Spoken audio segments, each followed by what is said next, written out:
ಇತ್ತೀಚಿನ ಸಂಚಿಕೆಗಳನ್ನು ಜಾಹೀರಾತಿನ ಕಿರಿಕಿರಿ ಇಲ್ಲದೆ ನೋಡಿ.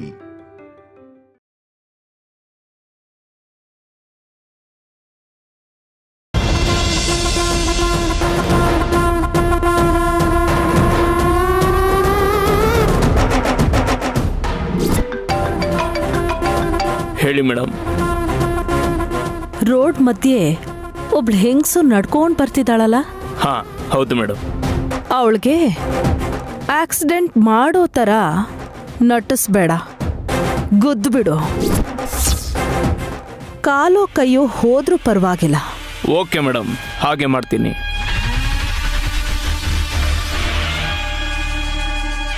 ಮಾಮ್, ಏನ್ ಮಾಮ್, ನಮ್ಮ ಪ್ಲಾನ್ ಮರ್ಡರ್ ಮಾಡೋದಲ್ಲ ಅಲ್ವಾ? ಆದರೂ ದೊಡ್ಡ ಬೊಟ್ಟಮ್ಮಂಗೂ ನಮಗೂ ಯಾವುದೂ ಶತ್ರುತ್ವ ಇಲ್ವಲ್ಲ. ಜೊತೆಗೆ ನಯನಿ ಬಗ್ಗೆ ಹೇಳಿ ಅಡ್ವಾನ್ಸ್ ದುಡ್ಡು ಕೂಡ ಕೊಟ್ಟಿದ್ದೀವಿ. ಇವಾಗ ನೋಡಿದ್ರೆ ಆಕ್ಸಿಡೆಂಟ್ ಮಾಡು ಅಂತಿದ್ದೀರಾ. ಏಯ್, ಸೇಫ್ ಗೇಮ್ ಆಡಿದ್ರೆ ನಯನಿಗೆ ಇಲ್ಲಿ ಆಕ್ಸಿಡೆಂಟ್ ಆಗುತ್ತೆ ಅನ್ನೋ ಡೌಟೇ ಬರಲ್ಲ. ಅವಳಿಗೆ ಹಾಗೆ ಅನ್ನಿಸ್ಬೇಕು ಅಂದ್ರೆ ನಾಟಕ ಮಾಡಬಾರ್ದು. ಕಾಪಾಡಿದ್ರೆ ನಯನಿನೇ ಕಾಪಾಡ್ತಾಳೆ, ಇಲ್ಲ ಅಂದ್ರೆ ದೊಡ್ಡ ಬೊಟ್ಟಮ್ಮ ಪ್ರಾಣ ದೇವ್ರ ಪಾದ ಸೇರುತ್ತೆ.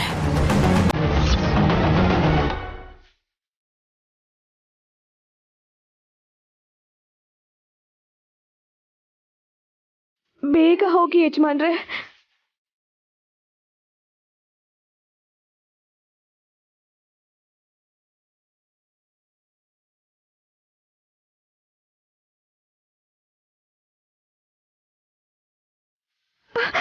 ಯಜಮಾನ್ರೆ, ಅವ್ರಿಗೆ ಆಕ್ಸಿಡೆಂಟ್ ಆಗೋದ್ರಲ್ಲಿರೋದು. ಎದುರಿಗೆ ಬರ್ತಿರೋ ಕಾರು ಅವ್ರಿಗೆ ಗುದ್ಬಿಟ್ರೆ ಕಷ್ಟ. ಬೇಗ ಹೋಗಿ ಯಜಮಾನ್ರೆ, ಬೇಗ ಬೇಗ.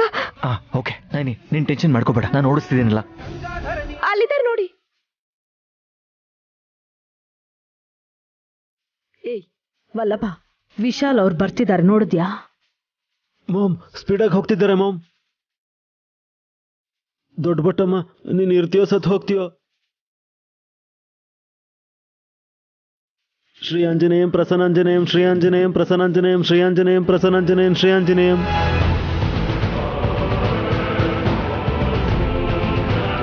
ವಿಚಿತ್ರ ಅನ್ನಿಸ್ತಿದ್ಯಲ್ಲ, ನನ್ನ ಬಲಗಣ್ ಬೇರೆ ಅದರ್ತಾ ಇದೆ.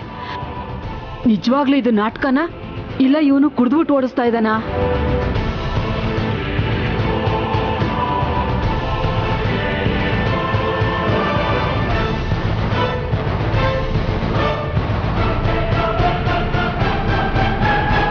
ಯಜಮಾನ್ರೆ, ಕಾರ್ ಬರ್ತಿದೆ.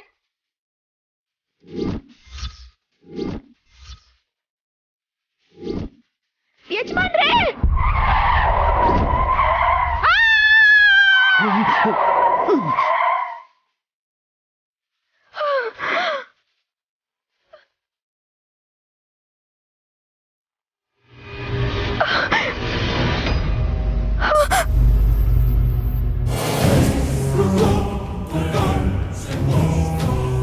ನೈನಿ, ನಮ್ಗೇನಾದ್ರೂ ಪರವಾಗಿಲ್ಲ ಆದ್ರೆ ಬೇರೆ ಯಾರಿಗೂ ಏನೂ ಆಗ್ಬಾರ್ದು ಅಂತ ನೀನು ಹೇಳ್ತೀಯಲ್ಲ, ಅದಕ್ಕೆ ಇಷ್ಟು ತಗೊಂಡೆ. ಲಕಿಲಿ ಅವನು ಆ ಕಡೆ ಟರ್ನ್ ಮಾಡ್ಕೊಂಡು ಹೋಗ್ಬಿಟ್ಟ. ಇಳಿ.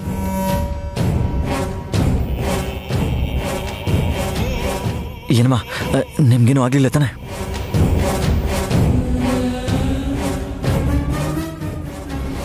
ಏನಮ್ಮ, ನಿಮ್ಗೆ ಯಾರಾದರೂ ಶತ್ರುಗಳಿದಾರ? ಆ ಕಾರು ನೀನು ನಿಮ್ಮನ್ನೇ ಸಾಯಿಸೋದಕ್ಕೆ ಟಾರ್ಗೆಟ್ ಮಾಡ್ಕೊಂಡು ಬಂದಿರೋ ಹಾಗಿತ್ತು.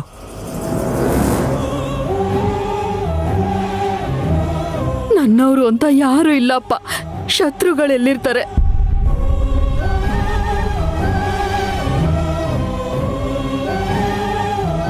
ನಿಮ್ ಮನೆ ಎಲ್ಲಮ್ಮ? ಕಟ್ಕೊಂಡವನು ಬಿಟ್ಟು ಹೋದ. ಮಕ್ಕಳು ಅವ್ರವ್ರ ದಾರಿ ನೋಡ್ಕೊಂಡಿದ್ದಾರೆ. ನನಗೆ ಮೊಮ್ಮಕ್ಕಳನ್ನು ಕೂಡ ಅವ್ರು ತೋರಿಸ್ತಾ ಇಲ್ಲ. ನಿನ್ ದಾರಿ ನೀನ್ ನೋಡ್ಕೊ ಅಂದ್ರಮ್ಮ. ನಾನು ಎಲ್ಲಿ ಹೋಗ್ತೀನೋ ಅದೇ ನನ್ನ ದಾರಿ. ಅಯ್ಯೋ, ವಯಸ್ಸಾಗಿರೋ ನಿಮ್ಮಂಥವ್ರನ್ನ ನೋಡ್ಕೊಳ್ದೇ ಇರೋದು ಎಂಥ ದೊಡ್ಡ ಪಾಪ. ನಿಮ್ಮ ಹೆಸರೇನಮ್ಮ? ದೊಡ್ಡ ಬೊಟ್ಟಮ್ಮ.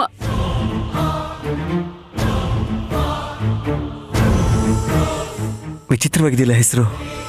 ಎಲ್ರೂ ಹೀಗೆ ಹೇಳ್ತಾರಪ್ಪ. ನಾನು ಹುಟ್ಟಿದಾಗಿಂದ ದೊಡ್ಡದಾಗಿ ಬೊಟ್ಟಿಡ್ತಾ ಇದ್ರಂತೆ.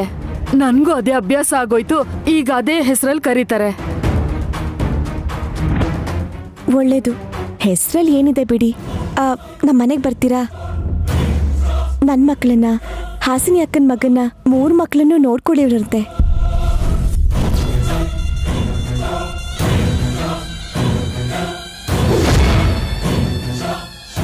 Naini, that's A good idea. ನಿಮಗೆ ಸಂಬಳನೂ ಕೊಡ್ತೀವಿ. ಅನ್ನ ಹಾಕಿ ಹಾಕೊಳ್ಳೋಕೆ ಬಟ್ಟೆ ಕೊಟ್ರೆ ಸಾಕಪ್ಪ. ಸಂಬಳನೂ ಕೊಡ್ತೀನಮ್ಮ, ನೀವು ಬನ್ನಿ.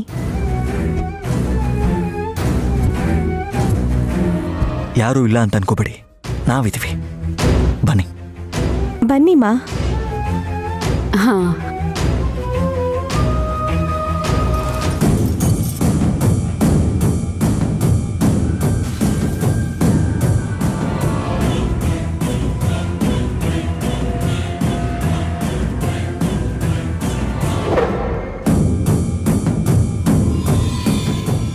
ವಲ್ಲಭ, ನಮ್ ಪ್ಲಾನ್ ಸಕ್ಸಸ್.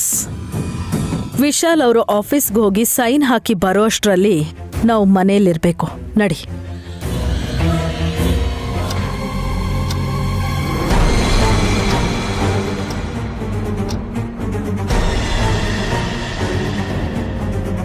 ಹಲೋ ಸಖಿ, ಎಲ್ಲಿದ್ಯಾ? ನಿನ್ ರೂಮಲ್ಲೇ.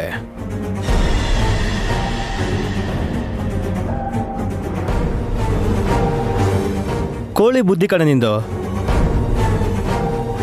ಆ ಯೂಸ್ಲೆಸ್ ಸಖಿ ಫೋನು ನನ್ನ ಹತ್ರ ಇದೆ ಅಂತ ಗೊತ್ತಿದ್ರು ಕೂಡ ಕಾಲ್ ಬಂದ ತಕ್ಷಣ ಹಿಂದೆ ಮುಂದೆ ಯೋಚನೆ ಮಾಡ್ದೇನೆ ಮಾತಾಡ್ಬಿಟ್ಟೆ. ನಿಮ್ದು ಮೇಕೆ ಬುದ್ಧಿ ಚಿಕ್ಕ ಯಜಮಾನ್ರೆ. ಹೇಗೆ ಅಂತೀರಾ? ನಾನು ಹಲೋ ಅಂತ ಮಾತಾಡ್ದೆ ಅಂತ ಅನ್ಕೊಳ್ಳಿ. 2 ನಿಮಿಷ ಸುಮ್ಮನೆ ಇದ್ದು ನಾನು ಏನ್ ಮಾತಾಡ್ತೀನಿ ಅಂತ ಕೇಳಿಸ್ಕೊಂಡಿದ್ರೆ ಎಷ್ಟು ಚೆನ್ನಾಗಿರೋದು. ಚೆನ್ನಾಗಿರೋದಕ್ಕೆ ನೀನೇನ್ ಬಾಯಲ್ಲಿ ಜಾಮೂನ್ ಇಟ್ಕೊಂಡು ಮಾತಾಡ್ತಾ ಇದೀಯಾ? ಸ್ವೀಟ್ ಆಗಿ ಮಾತಾಡ್ಬೇಕು ಅಂತ ಏನಿಲ್ವಲ್ಲ. ಹೌದು ಕಣೆ, ಪ್ರಾಣನೇ ತೆಗಿಬೇಕು ಅನ್ನೋ ಮೆಂಟಾಲಿಟಿ ನಿಮ್ಮಿಬ್ಬರದು. ಸುಮ್ಮನೆ ಏನು ಮಾತಾಡೋದು ಅಂತ ನಾನು ಕಾಲ್ ಕಟ್ ಮಾಡಿದೆ. ಸಂತೋಷ. ಯಾರಿಗೆ ಫೋನ್ ಮಾಡಿ ವರದಿ ಒಪ್ಪಿಸ್ತಾ ಇದೆಯಾ? ಅದನ್ನ ಹೇಳೋ ಅಗತ್ಯ ನನಗಿಲ್ಲ. ಅರ್ಥ ಇಲ್ಲದೆ ಇರೋ ಥರ ಮಾತಾಡಿದ್ರೆ ನನಗೆ ಅಂಗಲಲ್ಲಿ ಕೆರೆದಂಗಾಗುತ್ತೆ, ಚಪ್ಪಲಿ ಬಿಚ್ಚಬೇಕಾಗುತ್ತೆ. ತೆಗ್ದು ತಲೆ ಮೇಲೆ ಇಟ್ಕೊಳ್ಳಿ, ನನಗೆ ಯಾಕೆ ಹೇಳ್ತೀರಾ? ವರದಿ ಒಪ್ಸೋದು ಅಂದರೆ ಬ್ರೋ ಮತ್ತೆ ಅತ್ಗೆ ಈಗ ತಾನೇ ಹೊರಗಡೆ ಹೊರಟ್ರು ಅಂತ ಯಾರಿಗೆ ಕಾಮೆಂಟ್ರಿ ಕೊಡ್ತಿದ್ದೆ ಅಂತ ಕೇಳಿದೆ. ನಿಮ್ಮನ್ನ ಹೆತ್ತಿರೋ ತಾಯಿಗೆ. ಅವ್ರ ಜೊತೆಗೆ ನಿಮ್ ಸ್ವಂತ ಅಣ್ಣ ವಲ್ಲಭಾವನೂ ಇದ್ರು. ಯಾಕೆ ಕುತಂತ್ರದ ಕೆಲಸಕ್ಕೆ ಕೈ ಹಾಕಿದಾರ? ತಾಯಿ ಹಾಲು ಕುಡ್ದು ಬೆಳೆದವರು. ನಿಮಗ್ ಗೊತ್ತಿಲ್ದಿರೋದು ನನಗೆ ಹೇಗೆ ಗೊತ್ತಿರತ್ತೆ? ಬಾ, ನಿಂಗೇನು ಗೊತ್ತಿಲ್ಲದೆ ಇರೋ ಥರ ನಾಟಕ ಮಾಡಬೇಡ್ವೆ ನೀನು. ನಿಜ ಹೇಳಬೇಕು ಅಂದರೆ ನಾಗರ ಹಾವಿಗಿಂತ ನಿನ್ನಲ್ಲೇ ಜಾಸ್ತಿ ವಿಷ ಇದೆ. ನನ್ನಲ್ಲಿ ವಿಷನಾದ್ರೂ ಇರತ್ತೆ, ಆದ್ರೆ ನಿಮ್ಮ ಹತ್ರ ಏನೂ ಇಲ್ವಲ್ಲ. ಏಯ್, ನನ್ನ ಜೊತೆ ಕೇವಲವಾಗಿ ಮಾತಾಡಿದ್ರೆ ನಾನು ಕೋಪ ಮಾಡಿಕೊಂಡು ನಿನ್ನ ಜೊತೆ ಜಗಳ ಮಾಡಿ ಇಲ್ಲಿಂದ ಹೋಗ್ಲೇ ಅನ್ನೋದ ನಿನ್ನ ಉದ್ದೇಶ? ನೀವು ತಪ್ಪು ತಿಳ್ಕೊಬೇಡಿ ಚಿಕ್ಕ ಯಜಮಾನ್ರೆ. ನಾನು ಹೇಳಿದ್ನ ಮನ್ಸಿಗೆ ಹಚ್ಕೋಬೇಡಿ, ಪ್ರಾಕ್ಟಿಕಲ್ ಆಗಿ ಯೋಚನೆ ಮಾಡಿ. 1 ತಿಂಗಳು ಕೆಳಗೆ ನಿಮ್ ಹೆಂಡತಿ ಶ್ರೀಮಂತೆ ಆಗಿದ್ಲು. ಮಕ್ಳು ಇಲ್ದಿರೋರ್ಗೆ ಆಸ್ತಿ ಸಿಗಲ್ಲ ಅಂತ ವಿಲೆಲ್ಲ ಮುದ್ಕ ಬರ್ದಿಟ್ಟಿದ್ದಾನಲ್ಲ. ಎಲ್ರ ಮುಂದೆ ಯಾಕೆ ಮರ್ಯಾದೆ ಕಳ್ಕೋಬೇಕು ಅಂತ ಆಸ್ತಿನ ಕೊಟ್ಬಿಟ್ಟೆ. ಅದಾದ್ಮೇಲಾದ್ರೂ ನಿಮಗ್ ರೋಷ ಬಂದು ನಾನು ಕೂಡ 1 ಕೋಟಿನೋ 2 ಕೋಟಿನೋ ಸಂಪಾದನೆ ಮಾಡಿದೀನಿ ಅಂತ ಕಾಲರ್ ಎತ್ತಿ ನಿಮ್ಮನ್ನ ನೀವು ಪ್ರೂವ್ ಮಾಡ್ಕೊಂಡ್ರಾ? ದುಡ್ಡಿದ್ರೆ ಮಾತ್ರ ಗಂಡಸು ಅಂತ ಯಾರು ಬಂದು ಕಿರೀಟ ಇಡಲ್ಲ. ದುರಹಂಕಾರ ಇಲ್ಲದೆ ಇದ್ರೆ ಸಾಕು. ಬೇರೆಯವ್ರ ಹತ್ರ ಮಾತು ಕೇಳದೆ ನೆಮ್ಮದಿಯಿಂದ ಸಾಯ್ಬೋದು. ನಮಗೆ ಮಕ್ಕಳಿಲ್ಲ ಅಂತ ಜಗತ್ತೇ ಬಾಯಿಗೆ ಬಂದಂಗೆ ಮಾತಾಡ್ಬೋದು. ಆದರೆ ಈ ಭೂಮಿ ಮೇಲೆ ನಮ್ಮ ಟೈಮ್ ಮುಗಿದಾಗ ಭಗವಂತನೇ ನಮ್ಮನ್ನು ಅವ್ನ ಮಕ್ಕಳ ಥರ ಅವನ ಮಡ್ಲಿಗೆ ಹಾಕೋತಾನೆ. ಅರ್ಥ ಆದರೆ ಸಂತೋಷ, ಇಲ್ಲ ಅಂದರೆ ಬೇಗ ಕಣ್ಮುಚ್ಚು.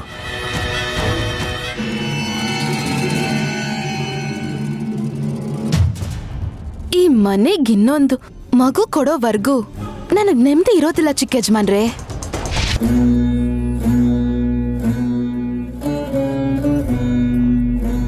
ಸ್ವಾಮಿ, ದಿನಸಿ ತಂದಿದ್ದೀನಿ. ಯಾಕಪ್ಪ ಖರ್ಚು ಮಾಡ್ತೀಯ? ಆ ದುಡ್ಡನ್ನ ಕೂಡ ಹಾಕಿದ್ರೆ ನಿನ್ ಮಕ್ಕಳಿಗೆ ಉಪಯೋಗ ಆಗುತ್ತಲ್ವಾ? ಭಕ್ತರು ಕೊಡೋ ಪ್ರಸಾದ ದಿನ ತಿನ್ಬೇಕು ಅಂದ್ರೆ ಮುಜುಗರ ಅಲ್ವಾ ಸ್ವಾಮಿ? ಹಾಗನ್ಕೋಬೇಡ ಜೀವ. ನಿತ್ಯವೂ ಪರಮೇಶ್ವರನ ಸ್ಮರಿಸ್ತಿರ್ತೀವಲ್ಲ, ನಮಗೇನಾದ್ರೂ ಬೇಜಾರಾಗುತ್ತಾ? ಖಂಡಿತ ಆಗಲ್ಲ. ಇದು ಹಾಗೆ. ನೀವಾಡೋ ಒಳ್ಳೆ ಮಾತು ಕೇಳ್ಕೊಂಡು ಗಾಯತ್ರಿ ಪುಟ್ಟಿ ಬೆಳೆದು ದೊಡ್ಡೋಳಾಗ್ತಿರಲ್ಲ ಸ್ವಾಮಿ. ನಾನು ಎಷ್ಟು ದಿವಸ ಇರ್ತೀನೋ ಗೊತ್ತಿಲ್ಲ ಜೀವ. ಆದರೂ ಮಗು ತನ್ನ ಹೆತ್ತಾಯಿ ಹತ್ರ ಇರೋದೇ ಕ್ಷೇಮ. ಅದೇ ಸರಿ ಜೀವ. ಮಗುನ್ ನೋಡಿ ತುಂಬಾ ದಿನ ಆಯ್ತಲ್ಲ ಸ್ವಾಮಿ. ನಾಳೆ ಹೋಗೋಣವಾ? ಖಂಡಿತ ಹೋಗೋಣ. ನನ್ನ ಮೊಮ್ಮಗಳು ನೋಡ್ಲಿಕ್ಕೆ ನಾಳೆ ತಿಥಿ ಕೂಡ ಆಗಿ ಬಂದಿದೆ. ನಾಗರಾಜನು ಬರ್ತಾನೇನೋ ಕೇಳು. ಇಲ್ಲಿಲ್ಲ ಸ್ವಾಮಿ. ಆಗ್ಲೇ ಅವನು ಅಮ್ಮನವ್ರಿಗೆ ಅಭಿಷೇಕ ಮಾಡ್ತಿದ್ದ ಜೀವ. ಅಷ್ಟರಲ್ಲೇ ಎಲ್ಲಿಗೆ ಹೊರಟೋದ? ಉದ್ದೇಶ ಇಲ್ಲದೆ ನಾಗರಾಜ ಹೋಗಲ್ಲ ಜೀವ. ನೈನಿಗೂ ಗಾಯತ್ರಿಗೋ ಕಷ್ಟ ಬಂದಿದ್ರೆ ಮಾತ್ರ.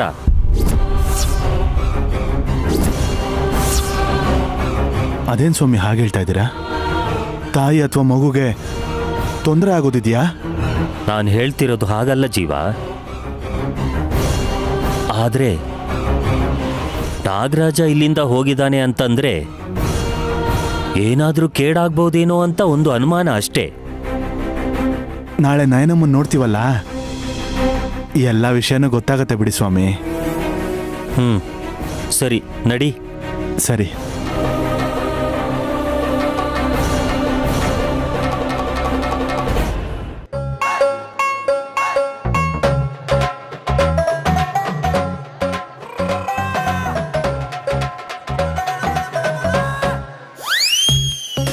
ಹಾಲಲ್ಲಿ ಯಾರು ಇಲ್ಲ ಅಂತ ಅನ್ಕೊಂಡೆ, ನೀವಿದ್ದೀರಾ? ಹಲೋ ಚಿಕ್ಕಪ್ಪ. ಅಪ್ಪ, ದಮ್ಮು ಕಣ್ಣಲ್ಲಿ ಮುಳುಗೋಗಿದ್ದೀರಾ?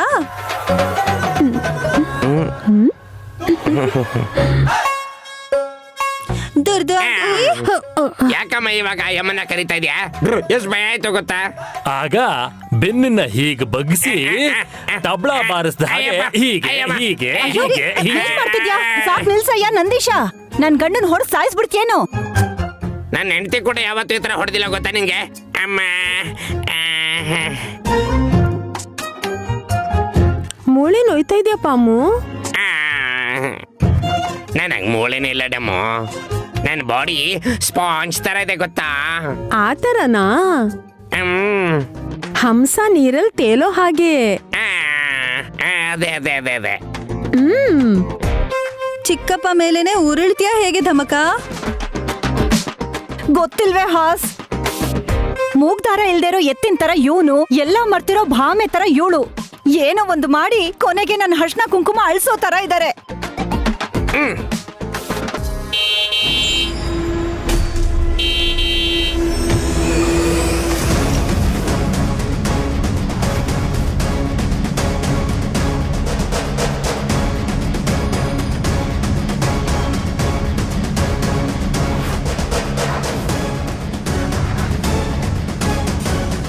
ನೈನಿ ವಿಶಾಲ್ ಬಂದ್ರು ಅನ್ಸುತ್ತೆ. ಮಾತಾಪಿತರು ಬರ್ತಿದ್ದ ಹಾಗೆ ಬಾಲಾ ತ್ರಿಪುರ ಸುಂದರಿ ಮುಖದಲ್ಲಿ ಸಂತೋಷ ಉಕ್ಕು ಬರ್ತಾ ಇದೆ, ಗಮನಿಸಿದ್ರಾ? ಅಲ್ವಾ? ನೀವ್ ಯಾವಾಗ ಬಂದ್ರಿ ಅತ್ಗೆ? 10 ನಿಮಿಷ ಆಯ್ತಷ್ಟೇ. ಸೀರೆ ಬದಲಾಯಿಸ್ದಂಗೆ ಬುದ್ಧಿನೂ ಬದಲಾಯಿಸ್ಕೊಂಡ್ರೆ ಒಳ್ಳೇದು. ಏನ್ ಹೇಳ್ದೆ ಹಾಸಿನಿ? ಏನಿಲ್ಲ ಅತ್ತೆ, ವಿಶಾಲ್ ಮತ್ ನೈನಿ ಯಾಕಿನ್ನೂ ಮನೆ ಒಳಗ್ ಬಂದಿಲ್ಲ ಅಂತಿದ್ದೆ.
ಡಮ್ಮೋ ಡಮ್ಮ.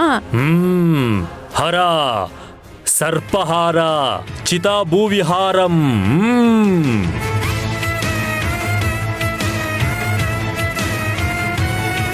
ಅಭಾಂಡ ಕರತ್ರಂ ಚರಿತ್ರಂ ವಿಚಿತ್ರಂ. ಏನ್ ಮಾತಾಡ್ಕೋತಾ ಇದ್ದೀರಾ ನೀವಿಬ್ರು? ಸೂಚನೆ ಕೊಡ್ತಾ ಇದೀವಿ ಮಾತಾ.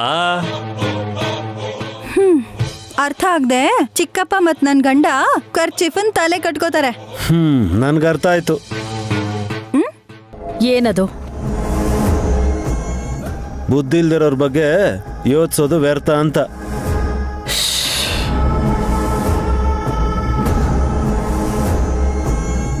ಯಾಕೆ ಹೀಗೆ ನೋಡ್ಕೊಂಡು ನಿಂತ್ಬಿಟ್ರಮ್ಮ? ಪರಿಚಯಸ್ಥರು ಮನೆ ತರ ಅನಿಸ್ತಿದ್ಯಮ್ಮ. ತುಂಬ ಸಂತೋಷ.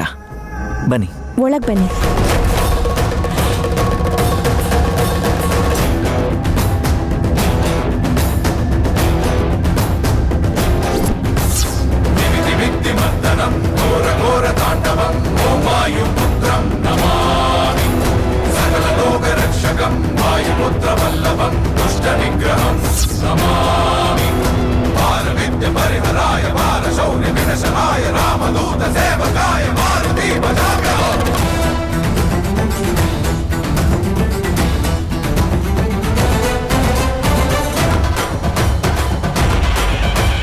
ದೊಡ್ಡ ಬೊಟ್ಟಮ್ಮನ್ನ ಮನೆಗೆ ಕರ್ಕೊಂಡು ಬರ್ತಿದ್ದಾರೆ.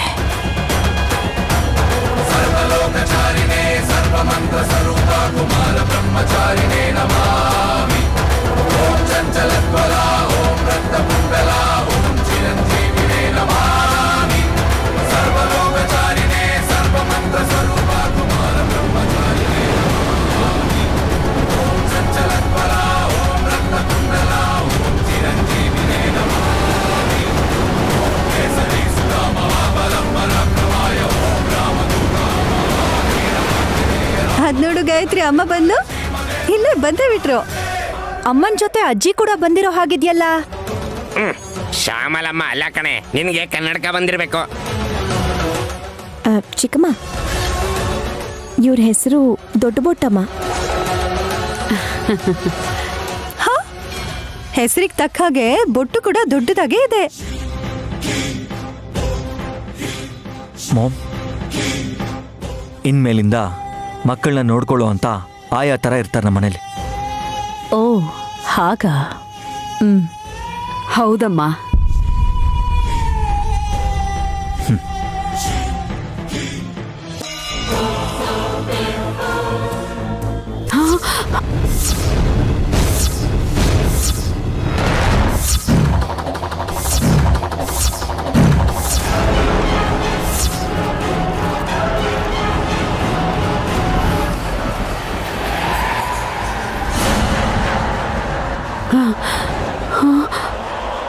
ಏನಾಯ್ತಮ್ಮ? ಮಗುನ ಹೆಸರು ಗಾಯತ್ರಿ, ಇನ್ನೊಂದು ಪಾಪು ಹೆಸರು ಗಾನವಿ, ಮುದ್ದು ಕಂದ. ಮಗು ಅಲ್ಲಮ್ಮ, ಹಾವು. ಏನು ಹಾವ?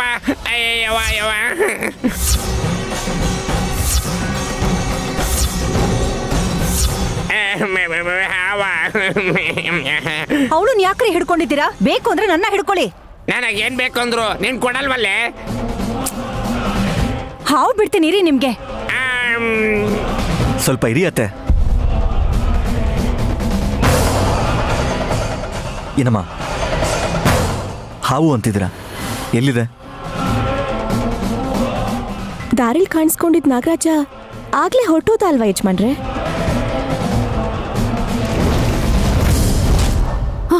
ಹೋಗ್ಲಿಲ್ಲ, ಬಂದಿದೆ. ಇಲ್ಲಿಗೆ ಹಾವು ಬಂದಿದೆ.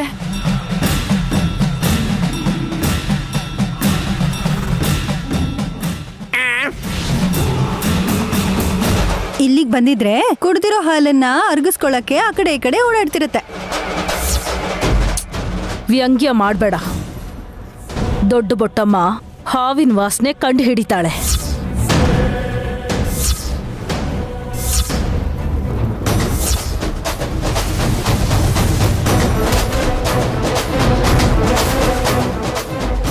ನಿಮಗೆ ಗೊತ್ತು ಅತ್ತೆ?